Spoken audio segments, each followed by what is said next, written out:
I've always believed that sound makes up at least 50% of any great video or film. So if you're talking about a white noise or an ambient video, then it's almost the whole thing. Okay, here we are, walking out onto the frozen Mississippi River to catch some great winter wind sounds.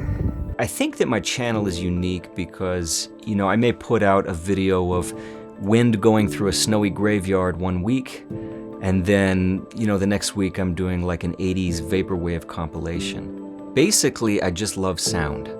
Before I started my YouTube channel, just knowing how long it takes to create good content, one of the first questions that popped into my mind was, well, there are already tons of ambient or white noise channels out there. Why make another one?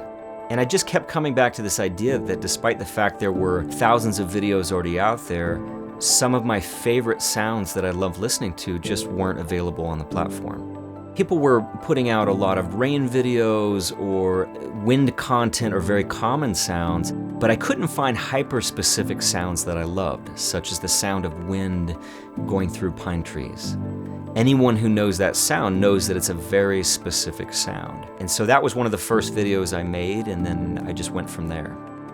Sometimes my videos start out with a very simple idea, such as, well, what does howling wind sound like if you were sitting at the bottom of a well? Or I may want to hear the sound of howling wind from the interior of a snow cave. Or sometimes I just go search for a stunning image first and let that inspire me as to what sound to create. And then once I find the image, then I just figure out how to create the soundscape. Often that includes going out and recording live sound, which can pose a lot of challenges because it can often be very time-consuming and sometimes even just fruitless. Or I may build the soundscape from scratch with a collection of sounds that aren't even from that soundscape, and just try to create the illusion that you're hearing something that you're actually not. In a mix, I'm always looking for the perfect blend of sound. You may be able to create a soundscape from just 2 or 3 recordings, or it may take 7 or more. And then you have to examine the imagery carefully to make sure that your mix sounds like what the imagery actually sounds like. Take a sound like wind, where there are 1,000 different types of ways and strengths and patterns that wind will blow in nature. So in each video, I'm not just slapping some random wind in there, I'm asking, hey, does this scene or image look like it would have light wind or heavy wind? And then once that determination is made, what type of light wind or heavy wind? Are there elements where the wind may be forced through a crack of a rock or a broken window, and then that element is causing the wind to do things like howl or whistle?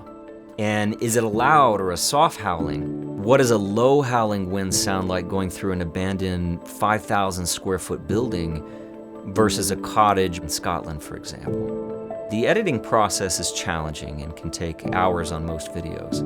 And I always make 12-hour versions of the videos so that any person can get through a really long night of sleep or perhaps just a long day of work. And rendering out a 12-hour video in 4K resolution, even though most of my videos just use still images, actually takes some serious time and computing power. So it can take 12 hours or more just to conceptualize, record, edit, and then render out any one given video. My greatest hope in creating this channel is just that I can transport people to places that they've always wanted to escape to. Or just that they can sit down and listen to an interesting soundscape that helps them relax or focus. And while I know there's a ton of content already out there, my hope is just that as a classically trained filmmaker with a trained ear, that I can contribute something to the space that will be helpful for you and completely enjoyable.